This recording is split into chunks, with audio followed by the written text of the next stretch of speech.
งไก่ขันก่อนพี่ตะวันจะขึ้นขอบฟ้า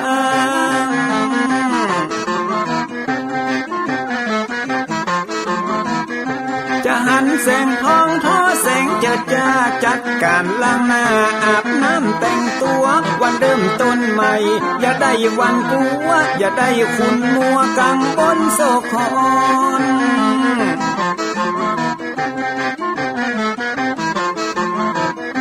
อย่าเอาน้ำขุ่นมาขังคอนอย่าเอาน้ำฮ้อนมาล้วงหัวใจฮ้อนอ้วมอารมณ์ขุ่นคองตอนรับวันใหม่นี้น้องของได้น้อมเอานำทำคำสอนของพระชินวรประเสริฐเลิศล้ำ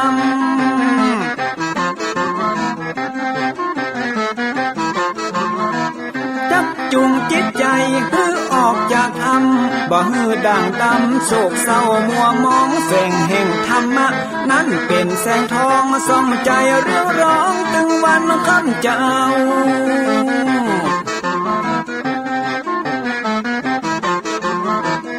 เอาศีลมานำเอาธรรมมาเฝ้าคือจิตใจเฮาจุงเย็นฝ่าฟันทุกเห็นต่อไปหน้าจะบ่ไหววันแต่เนิ่นเจิญพี่น้องมาฟังรายการธรรมะเบิกบานตอน6 โมงเจ้า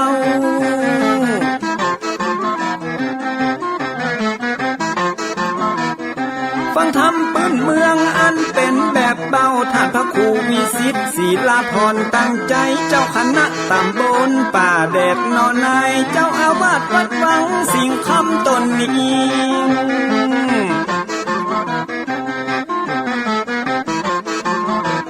อนุรักษ์ของเก่าล้านนาก่อนกี่คือลูกหลานเฮาตี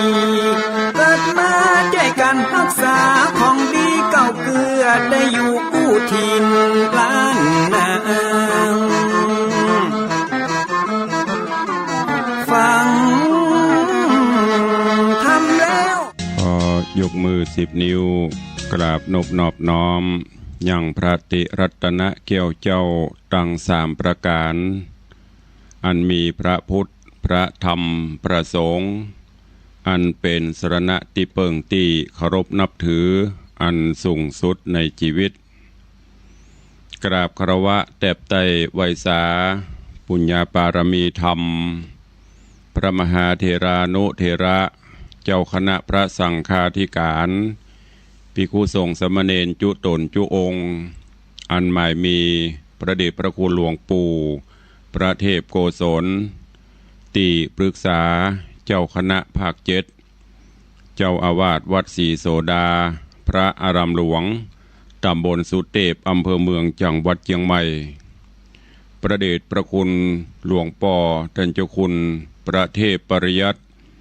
เจ้าคณะจังหวัดเชียงใหม่เจ้าอาวาสวัด7 ยอดพระอารามหลวงตำบลจ้างเผือกอำเภอเมืองจังหวัดเชียงใหม่เป็นต้นเป็นประธานตลอดจนครูบาสังฆเถระเจ้าภิกขุสงฆ์สามเณรจุตนจุองค์โดยความเคารพขอเจริญสุขเจริญปอนญาติโยมศรัทธาสาธุชนติ่นจองห้องวัดจุหนุ่มเท่าใจยิงขอน้อมต้อนรับทุกท่านเข้าสู่รายการมรดกธรรมกำเมืองต่างสถานีวิทยุพระพุทธศาสนาแห่งชาติและสังคมคลื่นเพื่อการศึกษาพระพุทธศาสนาและวัฒนธรรมส่งสัญญาณกระจายเสียง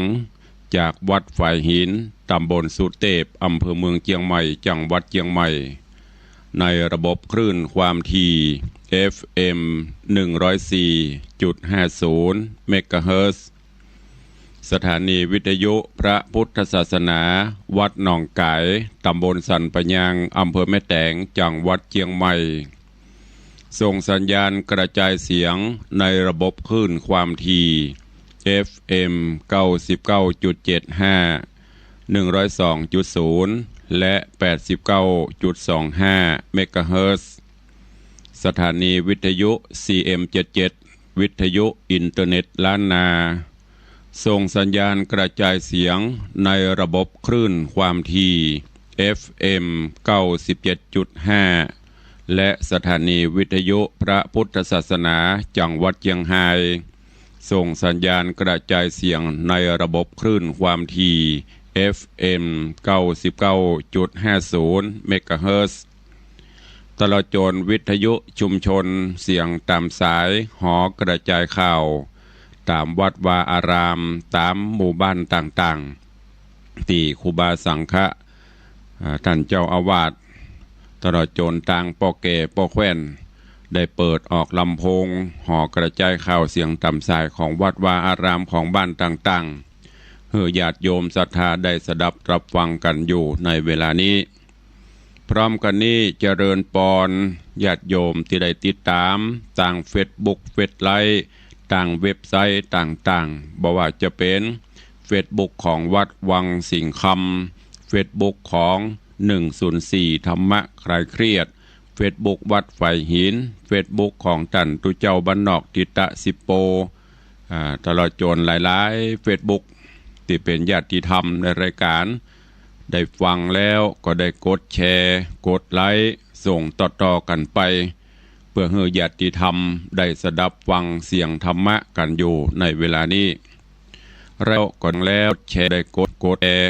ไลค์อาตมภาพพระครูวิสิทธิ์ศรีลาภรณ์เจ้าคณะตำบลป่าแดดเจ้าอาวาสวัดวังสิงห์คำตำบลป่าแดดอำเภอเมืองเชียงใหม่จังหวัดเชียงใหม่เป็นผู้ดำเนินรายการก็นำธรรมะสาระปืนบ้านปืนเมืองทำข้าวมาเทศนาฮือท่านทั้งหลายได้รับฟังกันเป็นประจำถึงวั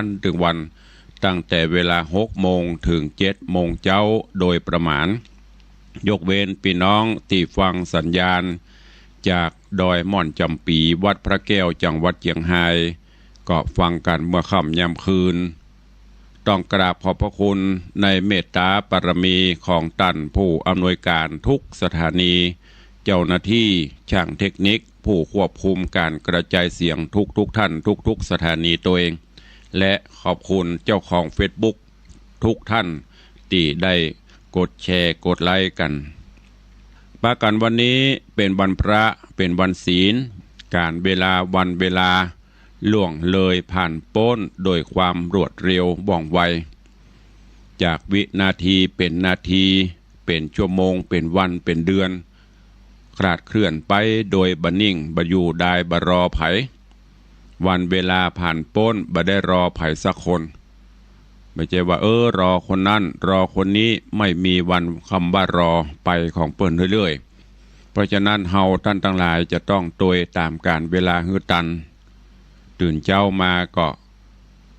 คิดพิจารณาตลอดจนตรวจสอบในรอบวันที่ผ่านมามีอันยังอันใดที่มันขาดตกบกพร่องก็เสริมเติมให้มันดีขึ้นอันไหนที่มันดีแล้วก็เสริมเพิ่มเติมดีขึ้นไปเรื่อยๆวันนี้เป็นวันพระวันศีล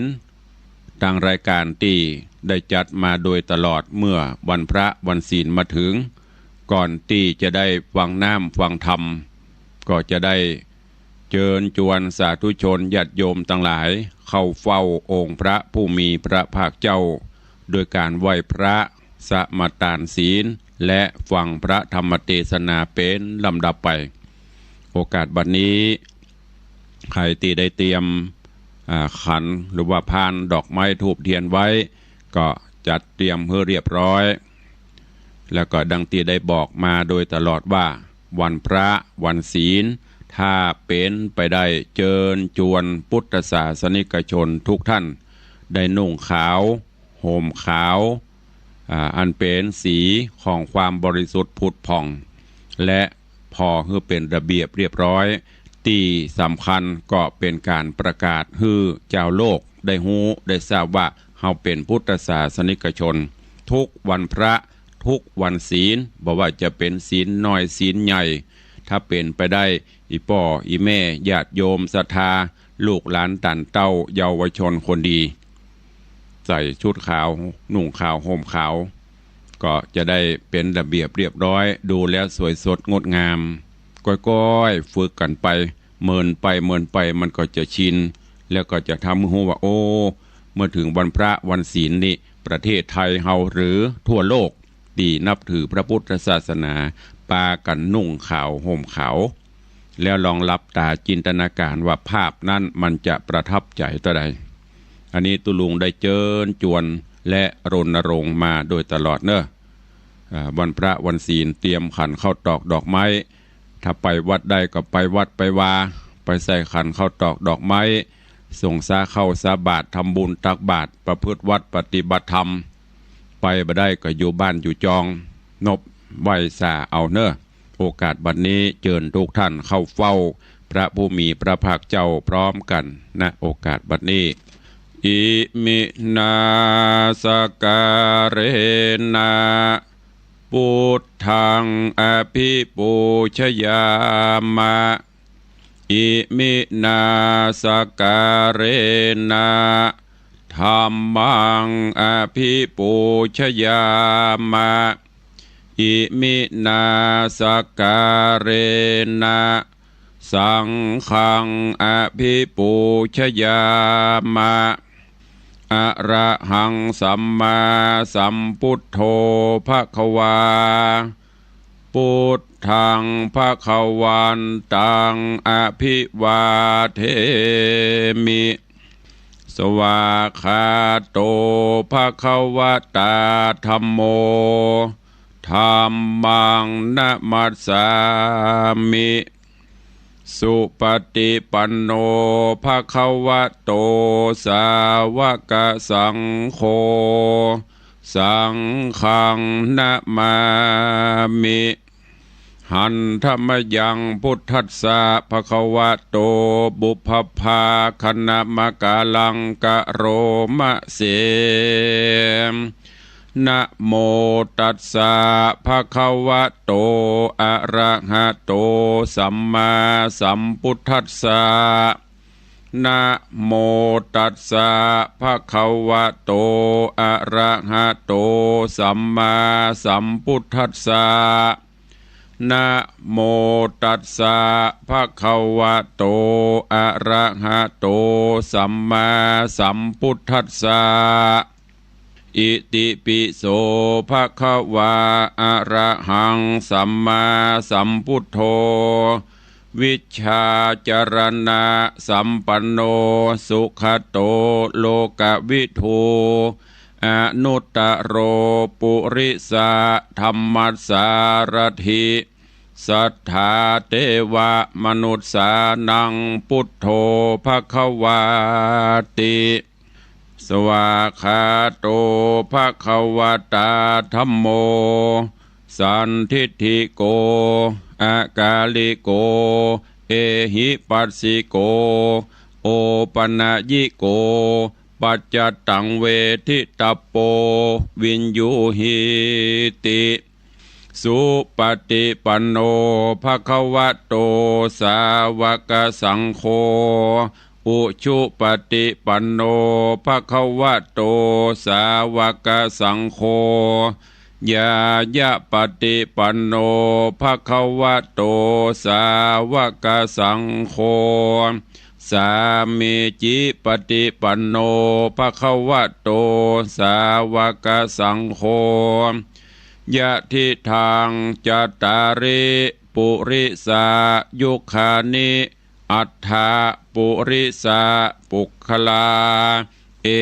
สะภควโตสาวกสังโฆอาหุนยโยปาหุนยโยทักขินยโยอัญชลิกาลนิโยอนุตตรังปุญญเขตังโลกัสสาติได้ไหวพระนบธรรมจุ่มอกเย็นใจแล้วตอนนี้ไปตั้งอกตั้งใจสมาทานหับศีลเนอมะยังพันเตติสาลาเนนะสังหาปัญจสีนิยจามา ตุติยัมปิมายังพันเตติสาลาเนนะสังฆปัญจลานิยาจามาตติยัมปิมายังพันเตติสาลาเนนะสังฆศีลานิยาจามานะโมตัสสะภะคะวะโตอะระหะโตสัมมาสัมพุทธัสสะนะโมตัสสะภะคะวะโตอะระหะโตสัมมาสัมพุทธัสสะนะโมตัสสะภะคะวะโตอะระหะโตสัมมาสัมพุทธัสสะนะโมตัสสะภะคะวะโตอะระหะโตสัมมาสัมพุทธัสสะนะโมตัสสะภะคะวะโตอะระหะโตสัมมาสัมพุทธัสสะนะโมตัสสะภะคะวะโตอะระหะโตสัมมาสัมพุทธัสสะพุทธังสรณังคัจฉามิพุทธังสรณังคัจฉามิธัมมังสรณังคัจฉามิธัมมังสรณังคัจฉามิสังฆังสรณังคัจฉามิสังฆังสรณังคัจฉามิตุติยัมปิพุทธังสรณังคัจฉามิตุติยัมปิพุทธังสรณังคัจฉามิตุติยัมปิธัมมังสรณังคัจฉามิตุติยัมปิธัมมังสรณังคัจฉามิตุติยัมปิสังฆังสรณังคัจฉามิตุติยัมปิสังฆังสรณังคัจฉามิตติยัมปิพุทธังสรณังคัจฉามิตติยัมปิพุทธังสรณังคัจฉามิตติยัมปิธัมมังสรณังคัจฉามิตติยัมปิธัมมังสรณังคัจฉามิตติยัมปิสังฆังสรณังคัจฉามิตติยัมปิสังฆังสรณังคัจฉามิปานาติปาตาเวรมณีสิกขาปตังสมาติญามิปานาติปาตาเวรมณีสิกขาปตังสมาติญามิอะตินนาตานาเวรมณีสิกขาปตังสมาติญามิอะตินนาตานาเวรมณีสิกขาปตังสมาติญามิกาเมสุมิจฉาจาราเวรมณีสิกขาปตังสมาติญามิกาเมสุมิจฉาจาราเวรมณีสิกขาปตังสมาธิยามิมุสาวาตาเวรมณีสิกขาปตังสมาธิยามิมุสาวาตาเวรมณีสิกขาปตังสมาธิยามิสุราเมรยะมัชฌัปปมาทัฏฐานาเวรมณีสิกขาปตังสมาธิยามิสุราเมรยะมัชฌัปปมาทัฏฐานาเวรมณีสิกขาปตังสมาธิยามิอิมานิปัญจสิกขาปทานิสีเลนะสุขติงยันติสีเลนะโภคสัมปทาสีเลนะนิพุติงยันติต ตัสสมาสีลังวิโสทะเยพมมาจโลกาธิปติสหัมปติกัตนันสลีงันทิวลังอัญญาจทาสันติทาสัตตปาราชกชาติกาเทเสตุธรรมังอนุกัมปิมังปะชังได้ไหวพระได้สมาทานศีลเป็นที่เรียบร้อยลำดับต่อไปเชิญญาติโยมทั้งหลายได้ติดตามรับฟังธรรมเทศนาปื้นเมืองเหนือว่าจะเป็นจะได้ก็เชิญทุกท่านตั้งอกตั้งใจฟังณโอกาสบัดนี้นะโมตัสสะภะคะวะโตอะระหะโตสัมมาสัมพุทธัสสะสาธโวฟังลาโสตุจนะสัพปุริสะตังหลายตั้งยิงและใจหนุ่มเท่าตีได้ปากันเล่าทำทาดาฟังยังรัสธรรมเตสนาสุวรรณกัสสปะบัณฑิตลำดับลิขิตมาถึงยังตอนที่19เนินนาขอเชิญศรัทธาตั้งหลายหนุ่มเท่าจุงตามจิตใจเราทำท่าดาฟังต่อไปไปนานีและนาตามอถังปะกาเสนโตศรัทธาอาหะศรัทธาสัพพัญโญพระพุทธเจ้าได้เตสนาเล่าเรื่องโหนเก่าปางลังปางเมื่อได้เกิดเป็นเจ้าสุวรรณเต่าคำวันนั้นพระจึงจันราชาคือพญากาบินทิราชอันเป็นเจ้าจ้างอาจราชาได้เอาพระตถาไปขังไว้ในคอกบ่ได้ออกไปไหนถึง7 วันครบไข้จะเอาจะได้เอาออกไปประหารชีวีองค์อมรินทร์อินตาฮ้อนที่นั่งจิงฟั่งลงมาถามปัญหาแก่พญากาวินโตนปกครองแผ่นดินเมืองปัญจราชบ่มีภัยอาจแก้ได้สักคน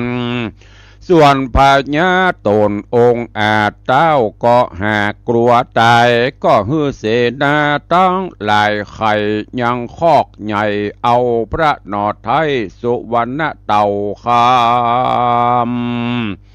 ออกมาแก้ปัญหาต่างพระองค์คำตั้นเจ้าเปื่อหือโปนเล่าจากต่างตายก็มีจะเล่นนาอาทากาเล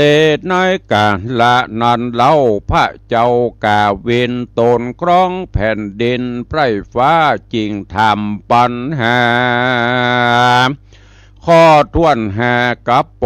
ธิสัตว์เจ้าต่อไปแถมเล่าว่ามียักษ์ตาแดงทะแหลงตัวหนึ่งใหญ่มันมีฤทธิ์ไฟนักหนาตามันมี2 แก่นแก่นหนึ่งใสสว่างแก่นหนึ่งหากมืดมัวในปากมันมี12 ปากคิ้วมันหากมีมากลวงลายปากในนั้นนา มี34 ยักษ์ใหญ่ตัวนี้มันหากินสัตว์และคนตึงคืนทุกวันคืนบ่พัดผ่อนกินตางลูกอ่อนเด็กแดงขาซอดนาบ่ไว้มันก็หากไล่กินตึงวัน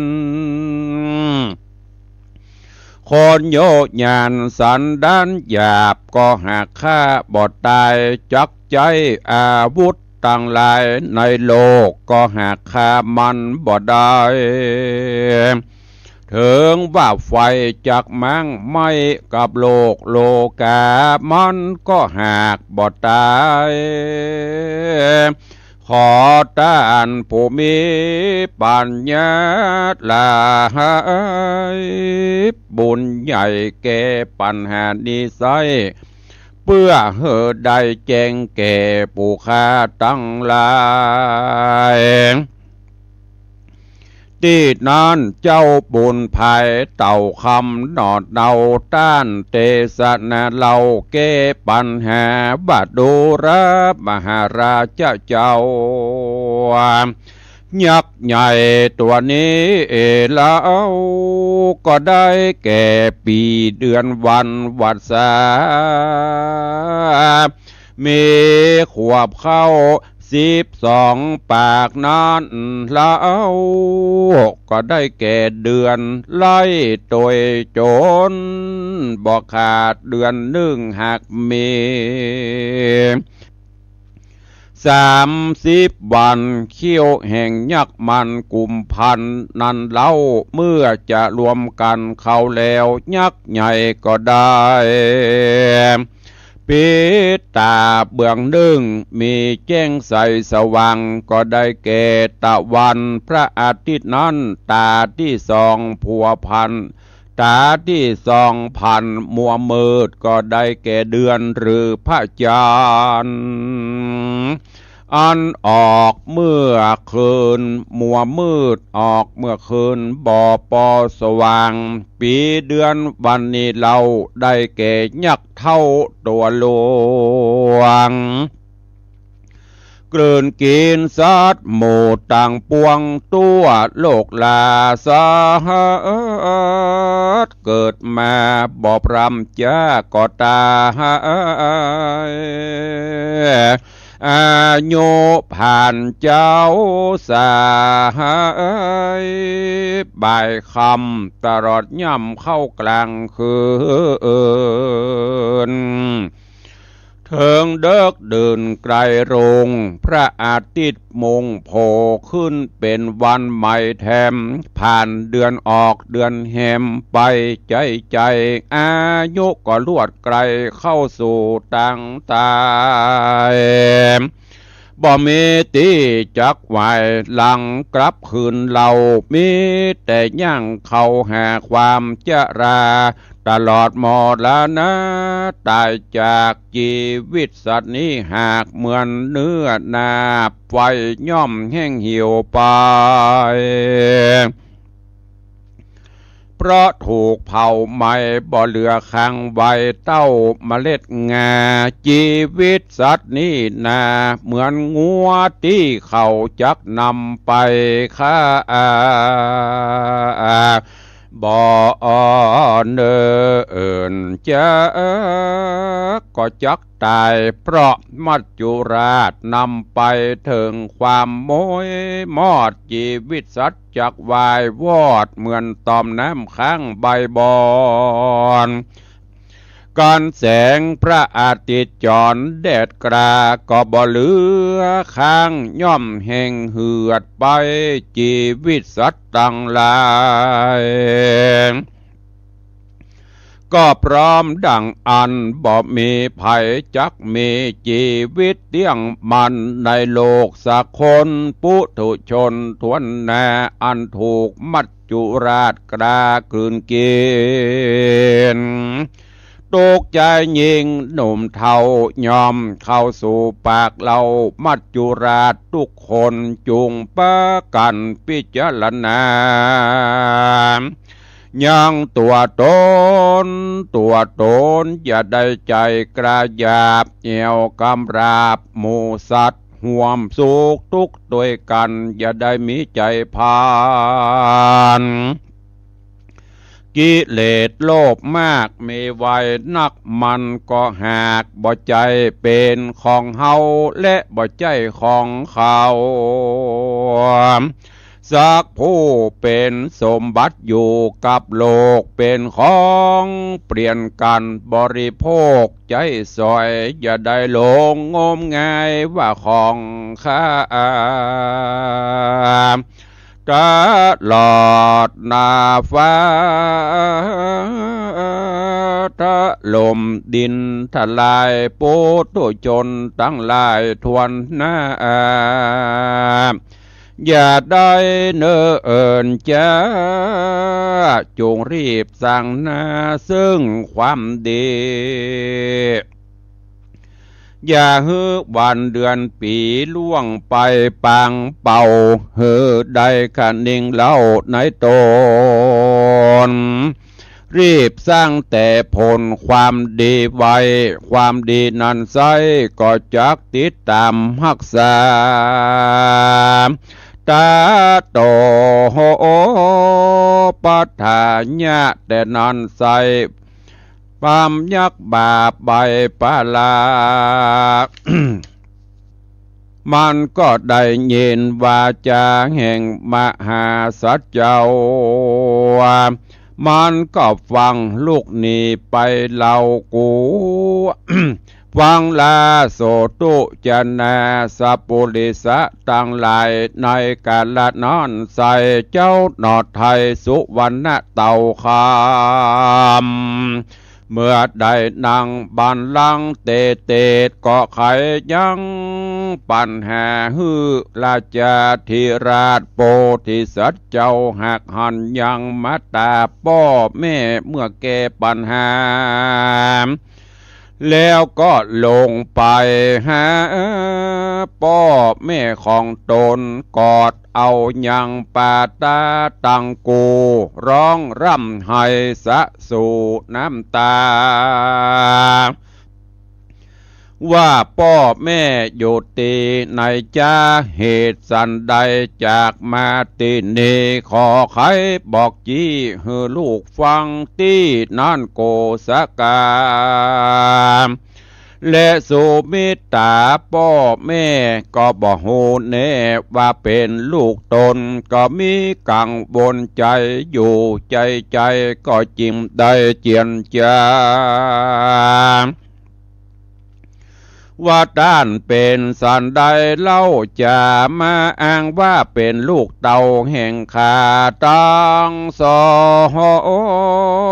งที่นานโพธิสัตว์จะเอา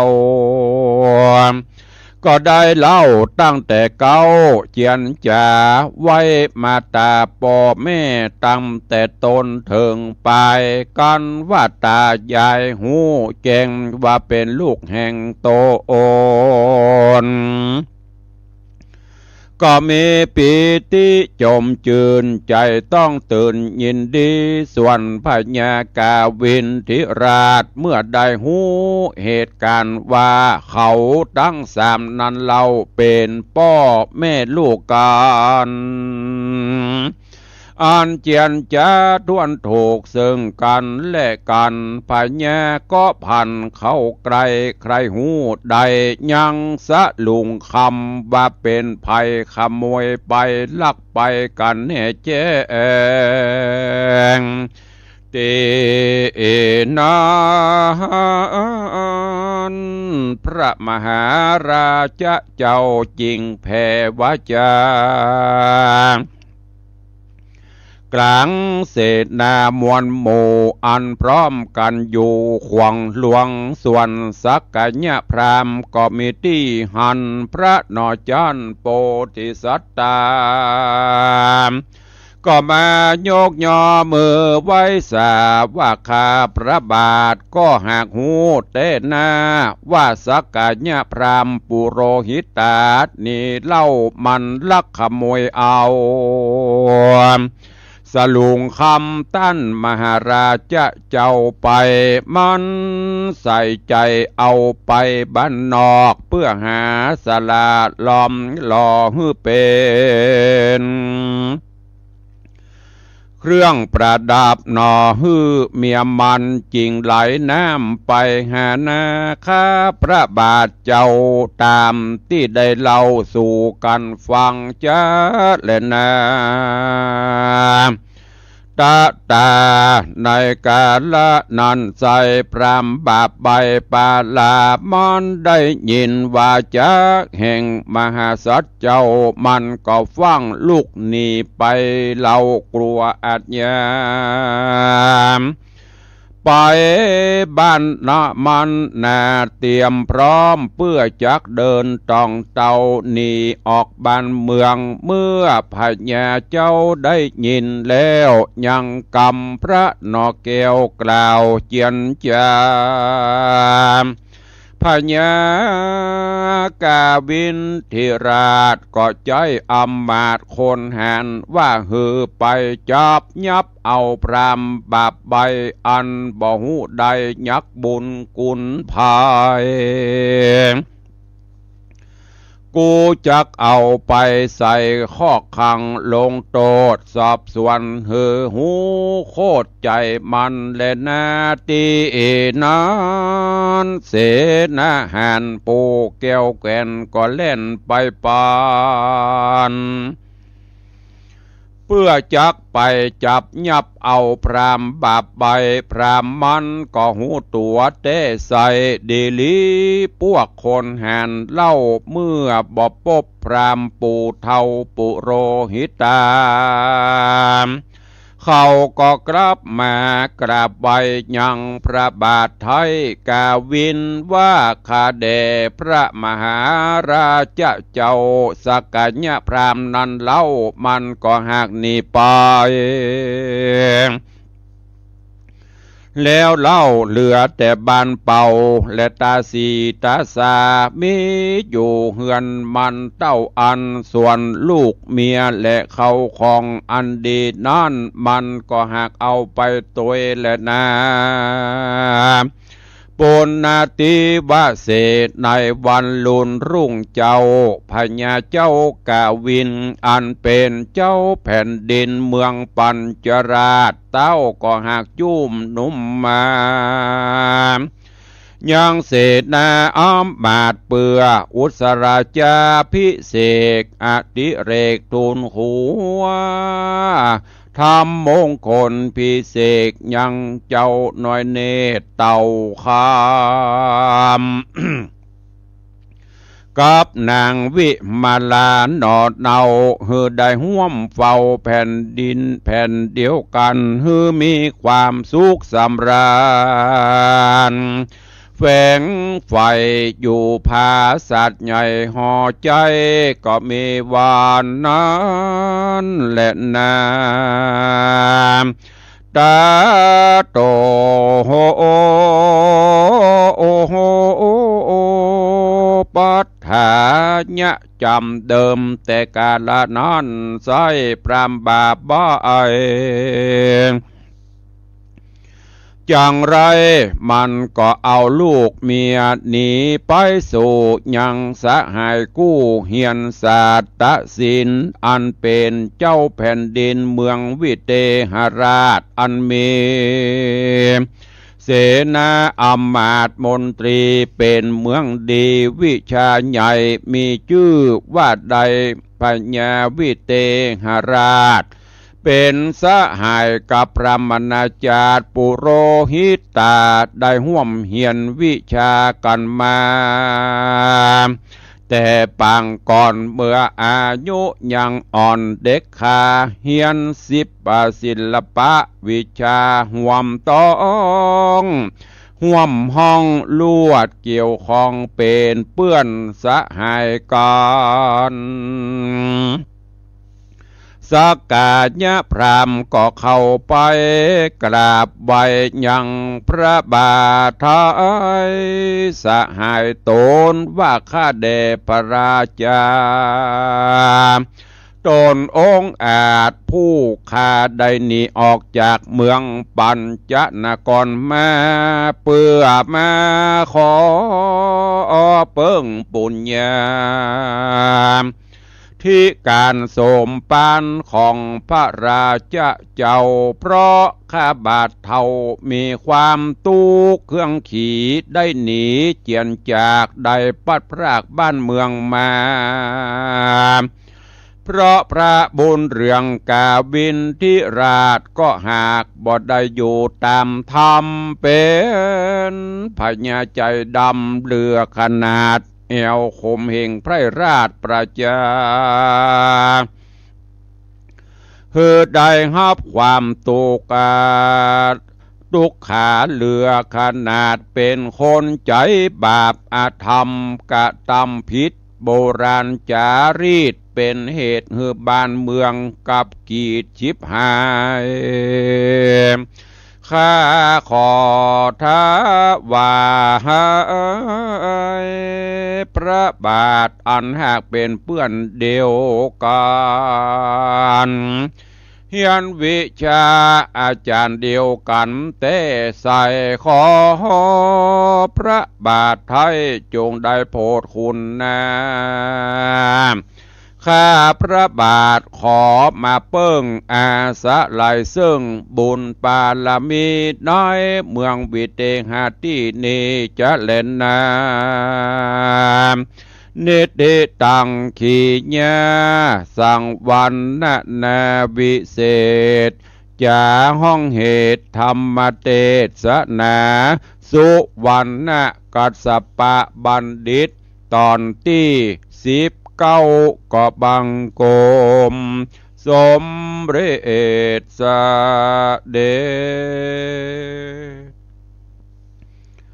สุวรรณกัสสปะบัณฑิตลำดับลำดาถึงยังตอนที่19เป็นผูกก็ขึ้นสู่ผูกที่11เหลือแต่ผูกปลายก็จะอวสานละซึ่งในตอนนี้เรื่องราวข่าวสารอันเป็นเรื่องหายๆที่เมืองปัญจราชเริ่มคลี่คลายลงหลังจากที่เรื่องราวต่างๆถูกเปิดเผยขึ้นความลับต่างๆก็เปิดเผยขึ้นเมื่อพญากาวินแห่งเมืองปัญจราชได้ฮือโพธิสัตว์เจ้าเต่าคำนั้นได้ตวายปัญหาแก้ปัญหาที่องค์อมรินทร์พระอินทร์เจ้าฟ้าได้ลงมาก็ปรากฏว่าตวายปัญหาแก้ปัญหาถึง 4-5 ข้อเป็นที่แจ่มแจ้งแดงแจ๋ชัดเจนแจ่มแจ๋วโพธิสัตว์เจ้าแก้ปัญหาให้ได้องค์อมรินทร์พระอินทร์เจ้าฟ้าก็ปิกหลังจากนั้นก็หูที่มาที่ไปนับตั้งแต่สลุงคำที่ผู้พราหมณ์ไปลักเอาของเปิ้นแล้วก็เอาโตดเอาตาไปเปาะเปิ้นใส่โตดใส่ไข่ใส่ความแบบเปิ้นลักเปิ้นขโมยไปทั้งที่ตัวเก่าเป็นคนเอาไปเรื่องราวถูกเปิดเผยขึ้นพญากาวินก็เลยสั่งฮือไปจับไปยับอภรานนี้เพื่อที่จะเอามาใส่คุกใส่คอกขังหับโตดตันตกรรมแต่ปฏิภาณไหวพริบคนชั่วมันถึงหูตังหนีทีไรพราหมณ์ตัวนี้พรานก็หนีออกจากบ้านจากเมืองไปตอนนี้ไปเปิ้งพญาเจ้าเมืองแฮมตี้นึงคือพญาวิเทหราชไปขอเปิ้งบารมีเพราะพญาวิเทหราชนี้เป็นเพื่อนเดียวกันเคยเฮียนด้วยกันถ้าเป็นยาเฮาเดียวก็เคยเฮียนห้องเดียวกันโรงเฮียนเดียวกัน ไปขอเปิ้งเรื่องราวของสุวรรณกัสสปะบัณฑิตจะเป็นจะไดก้อยติดตามรับฟังกันในตอนต่อไปเนาะปีวันนี้ก็ขอโป่งวางไว้แต่เพียงเต้าอี้เนาะเวลาก็ผ่านไปรวดเร็วเผลอแป๊บเดียวก็จะหมดจะเสี่ยงละการเวลาเนี่ยอย่างที่เปิ้นตรายปัญหาตะเกียยักษ์ตนหนึ่ง มีปาก12 ปากมีตา2 แก่นหนึ่งสว่างแก่นหนึ่งริบรี มี12ปากแต่ละปากมีเขี้ยว12มี34ก็คือการเวลานั่นแหละกลืนกินสรรพสิ่งไปตลอดมันบ่ได้หยุดบ่ได้หย่อนเนาะรอตุลุงก่อนเนาะตุลุงกำลังเตดนี่นะหยุดเวลาให้เปิ้นก็บ่ล้อไปทางหน้าติกลืนกินสรรพสิ่งสรรพสัตว์ต่างๆฐานะใดเพศใดวัยใดก็ต้องเป็นไปตามกาลเวลาที่เปิ้นตายตะกี้34ก็คือเดือนหนึ่งมี30วันบางเดือนก็จะยกตัวอย่างกุมภาเนี่ยก็จะมี28 29บางเดือนก็จะ31แต่โดยรวมแล้วก็30วันมีตา2ตา1สว่างก็คือมีเมื่อคืนมีเมื่อวันเนี่ยเผลอแป๊บเดียวเหลือแหมกำเดียวก็จะหมดเวลาป่นไปปีใหม่เข้ามาแป๊บเดียวเกือบจะเสี่ยงไปเป็น10วันละอันนี้แหละญาติโยมทั้งหลายอย่าได้ประมาทในชีวิตเพราะเฮาบ่ได้ลิขิตบ่ได้ฮู้ล่วงหน้ากรรมเมืองเพิ่นเฮาว่าตามีหน้าพอหน้าบหันยกเว้นไป2แว่นคืออย่างตุลุงแว่นก็คือกระจกกรรมเมืองเพิ่นเฮาแว่นกรรมไทยเพิ่นเฮากระจกไม่ใช่พักแว่นที่บ่มากับยำเตานะถ้าเฮาส่องเฮาถึงจะหันแต่ถ้าเฮาบ่ส่องเฮาก็บ่ฮู้บ่หันนั่นก็หมายถึงเหตุการณ์ตั้งหน้าเฮาบ่ฮู้แต่ว่าเป็นอนาคตไปละบัดเดียวนี้เป็นปัจจุบันวันพรุ่งเป็นอนาคตการไม่รู้ว่าอะไรจะเกิดขึ้นเพราะฉะนั้นทำปัจจุบันวันนี้เวลานี้เดี๋ยวนี้ให้ดีที่สุดโดยการมีสติทุกวินาทีจะต้องมีสติก่อนที่จะทำจะพูดจะคิดจะอย่างให้มีสติเนอะกำกับตนกำกับตัวเอาศีลธรรมหลักธรรมคำสอนของพระพุทธองค์มาประพฤติปฏิบัติชี้แนะชี้นำพระพุทธองค์เป็นผู้บอกทางแสงสว่างชี้ทางให้เฮาท่านทั้งหลายเป็นผู้เดินทางไปตามนั้นถ้าบ่ไปตามนั้นก็จะตกหลุมตกร่องตกม่งอย่างเฮาไปถนนใหญ่ถ้าเฮาบ่ปฏิบัติตามกฎจราจรเพิ่นจะมีเครื่องหมายบอกตั้งหน้าจะเป็นอะไรอย่างเพิ่นจะบอกถ้าเฮายังฝืนไปก็อันตรายชั้นใดก็ชั้นนั้นเนอะฝากไว้กับทุกท่านตัวเอาละเวลาหมดเวลาแล้วเนาะตุลุงขอนำรายการจากทุกท่านไปก่อนอุจาอันใดออกไปบ่ถูกต้องตามตำนองครองธรรมก็ว่าเป็นวจีกรรมเนอะขออโหสิกรรมขอสุมาอภัยมิได้มีเจตนาอื่นใดอุจาอันใดไปหยอกล้อญาติโยมศรัทธาไปก็เพื่อให้อีพ่ออีแม่ได้มีความสุขกายสุขใจไม่ได้เครียดอย่างเนาะวันนี้เวลาหมดเวลาแล้วก็ขอเอารายการจากไปก่อนปะกันใหม่ในวันต่อไปขอความสุขสวัสดีจงบังเกิดมีกับทุกท่านเนอจัตตารโอธรรมาวัฏันติอายุวันโนสุขังภะลัง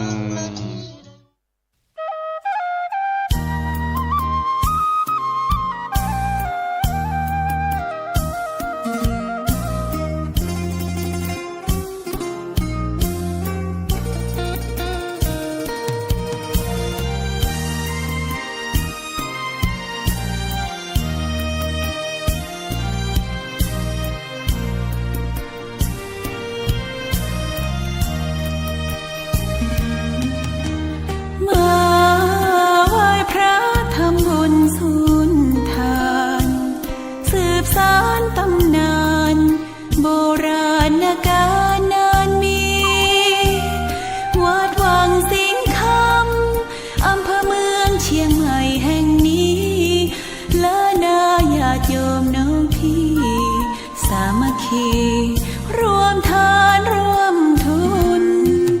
วัดวังสิงห์คำรู้กันทั่วคอนพระครูวิสิตศรีลาภรณ์เทศสอนให้พรเกื้อกูลเจ้าคณะตั้งมันป่าแดดหน่อเนื้อนาบุญเจริญพรญาติโยมคุณรวมบุญรวมแรงศรัทธา พระเจ้าทันใจคู่วัดวังสิงห์คำบารมีเลิศล้ำญาติโยมเลื่อมใสบูชาครูบาเจ้าศรีวิชัยให้พรมวลมิตรสิทธาพระประจำวันเกิดเสริมดวงชะตาให้อาหารปลาหน้าวัดสุขใจเชิญร่วมบุญสงน้ำพระธาตุน้อมใจอภิวาทขอบุญสุขใจสุขกายไหว้พระขอพรองค์พระเจ้าทันใจหลวงพ่อประเสริฐเจริญพรอวยชัยให้ท่านสุขใจทั่วกัน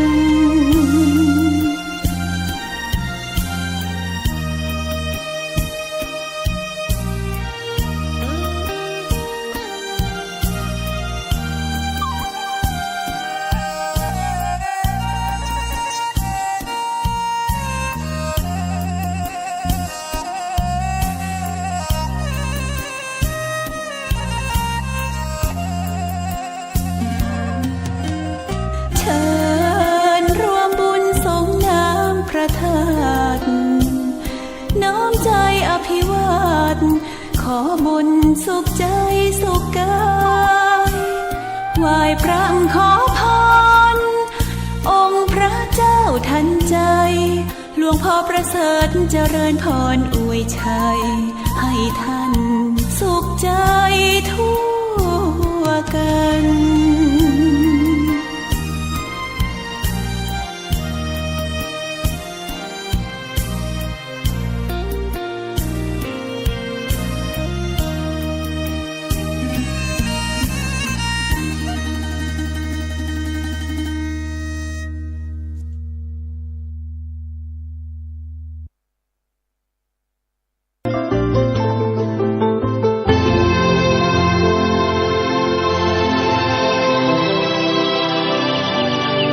วันนี้เป็นวันพระขอเรียนเชิญพุทธศาสนิกชนทุกท่านมากลั่นจิตให้ใสกลั่นใจให้เป็นบุญด้วยการให้ทานรักษาศีลและเจริญจิตภาวนาน้อมจิตให้เข้าถึงพระรัตนตรัย